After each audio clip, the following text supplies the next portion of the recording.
has issued a severe thunderstorm warning for southeastern Rockingham County, Caswell County, southeastern Pittsylvania County, southwestern Halifax County, until 6 p.m. Eastern Daylight Time. At 5:22 p.m. Eastern Daylight Time, a severe thunderstorm was located near Camp Springs, moving northeast at 40 miles per hour. Hazard, 60 miles per hour wind gusts and quarter-size hail. Source, radar indicated.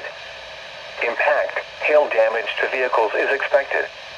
Expect wind damage to roofs, siding, and trees.